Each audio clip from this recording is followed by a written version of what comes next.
CM Revanth రెడ్డికి కృతజ్ఞతలు తెలిపారు స్ట్రీట్ ఫుడ్ షాప్ కుమారి ఆంటీ. షాప్ క్లోజ్ పై స్పందించి మళ్లీ కొనసాగేలా చేయడం గొప్ప విషయమన్నారు. సీఎం తమ హోటల్కు వచ్చి ఫుడ్ రుచి చూస్తా అనడం ఎంతో ఆనందాన్ని కలిగించిందన్నారు కుమారి ఆంటీ.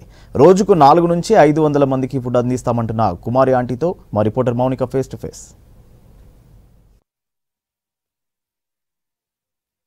గత వారం రోజులుగా ఇన్స్టాగ్రామ్, ఫేస్బుక్, యూట్యూబ్ ఎక్కడ చూసినా కుమారి ఆంటీ టాపికే. ఆమె చేసిన రీల్స్ కావచ్చు, ఆమెపై వచ్చిన ట్రోల్స్ అన్ని కూడా ట్రెండింగ్ లో ఉన్నాయి. ఇన్ఫాక్ట్ చెప్పాలంటే ట్రెండింగ్ లో టాప్ లో ఉన్నాయి. సో ప్రజెంట్ మనం వాళ్ళ ఇంట్లో ఉన్న వాళ్ళతో మాట్లాడదాం.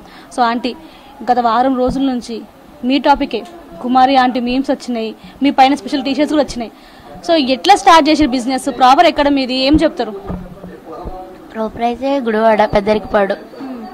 సో హైదరాబాద్ కి ఎప్పుడు వచ్చారు? 2009లో వచ్చాం. సో మొదటి నుంచి కూడా ఈ ఫుడ్ బిజినెస్ ఏ ఉండేనా? మొదట్లో ఏం పని చేసేవాళ్ళు? మొదట్లో అయితే అంటే ఇళ్లలో పనికి వెళ్ళేదాన్ని, మిషన్ కుట్టుకునేదాన్ని. సింగర్ హేమచంద్ర ఉన్నారు కదా, వాళ్ళ ఇంట్లో వంట చేయడానికి వెళ్ళేదాన్ని. సో మరి హైదరాబాద్లో ఫుడ్ అంటే చాలా కాస్ట్తో కూడిన విషయం. సో స్టార్టింగ్లో మీకు ఇట్లా రోడ్డు పైన పెట్టాలి, తింటారు హైదరాబాద్లో ఉండేటోళ్ళు అని ఎట్లా అనిపించింది? ఎవరు సహాయం చేశారు మీకు? నాకు అంటే అప్పుడు రంగమ్మ గారని అక్కడ చాయ్ బడ్డీ ఆవిడ ఉంది, ఆవిడ చేసి పెట్టింది అనమాట నాకు. అంటే మా వారు ఆటో తోలేవారు అక్కడ, ఆయన ద్వారాగా పరిచయం ఆంటీ గారు. అట్లా వచ్చింది ఒకసారి, ఫుడ్ బాగా పెడుతుంది కదా, ఇలా పెట్టుకుంటే బాగుంటుంది అని చెప్పి ఆవిడ ఇచ్చేసింది. ఇక అట్లా దిగి వంటలు అంటే నాన్ వెజ్ పెద్దగా రాదు, వెజ్ అయితే తర్వాత నేర్చుకుని, అంటే మనసు పెడితే ఏదైనా నేర్చుకోవచ్చు. అది అమ్మ నాన్న అత్తయ్య నేర్పించారు. స్టార్టింగ్ లో రోజుకి ఎంతమంది కొండేటోళ్ళు, ఎన్ని రకాల వంటకాలు చేసేటోళ్ళు? ఎన్ని రకాలంటే ఫస్ట్లో చికెన్ కర్రీ, బోటీ కర్రీ, ఫిష్ కర్రీ, అట్లా లివర్ ఉండేది. ఎంతమంది కొండేటోళ్ళు? ఫస్ట్ కొంచెం తక్కువనే, అంటే ఒక ఫస్ట్ స్టార్టింగ్ 5 కేజీలు, రెండో రోజు 7, మూడో రోజు 10, అట్లా వారం తిరిగేటప్పటికి కట్ట రైస్కొచ్చింది. తర్వాత నెల తిరిగేటప్పటికి ఇట్లా 2 బ్యాగులు. అప్పటి నుంచి కూడా 30 కిలోలు, 40 కిలోలు అలా అమ్ముకుంటూ ఉండేదాన్ని ఫస్ట్ నుంచి. సో మీరు ఫస్ట్ నుంచి అదే ప్లేస్లో ఉండేటోళ్ళు? ఇప్పుడు ఏదైతే ఐటీసీ కోయినూరు ఆపోజిట్ ఉందో అదే. స్టార్టింగ్లో ఎంతమంది మీతో పాటు వ్యాపారం చేసుకుంటారు ఎట్లా? ఇప్పుడు ఎంతమంది ఉన్నారు? సంఖ్య పెరిగిందా, ఎట్లుంది? ఫస్ట్ నుంచి అయితే 13 షాపులు ఉండేవి. ఫస్ట్ నుంచి కూడా 13 షాపులు ఉండేవి. ఇప్పుడు పెరిగినాయి, 35 షాపులు అయినాయి ఇప్పుడు. సో ఆ తర్వాత బాగా ఫేమస్ అయింది మీకు మీ వీడియోలు. ఒక్కొక్క వీడియోస్ మిలియన్ వ్యూస్ వచ్చినాయి. సో ఎట్లా అనిపించింది? స్టార్టింగ్ జర్నీ ఎట్లా ఉండే మీది ఫేమస్ అవుతున్న కొద్దీ? అంటే అసలు ఇవన్నీ తెలియదు అసలు మాకు ఫస్ట్. అంటే ఇలా ఇది చేస్తున్నారని, ఇట్లా ఇదేంటని. కానీ కస్టమర్స్ అందరూ వచ్చి చెప్పేవాళ్ళు, మీరు ఎక్కడ చూసినా ఇట్లా కనిపిస్తున్నారు ఇదిగా, అంటే అవునా అని. అంటే తెలియదు కదా ఇక అని ఇట్లా అన్నాక అప్పుడు. కానీ ఇట్లా 2 లివర్స్ ఎక్స్ట్రా అని వచ్చిన దాకా కూడా మేము అందరూ ఇదయ్యి ఇట్లా ఇది చేసిన దాకా ఏంటి ఇలా వస్తుందని చెప్పి మిగతా వాళ్ళు చెప్పిన దాకా కూడా మాకు తెలీదు.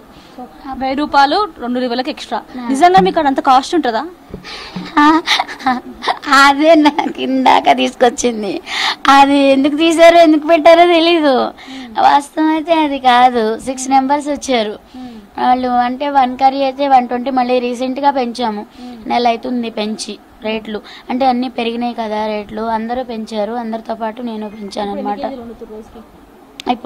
ఇప్పుడైతే కర్రీస్ ఎక్కువ వెళ్ళిపోతున్నాయి. 100 కేజీలు చికెన్ అయితే 100 కేజీలు అమ్ముతాను, కానీ రైస్ తగ్గిపోయింది. రైస్ అయితే 75 కిలోలు వండుతున్నాను.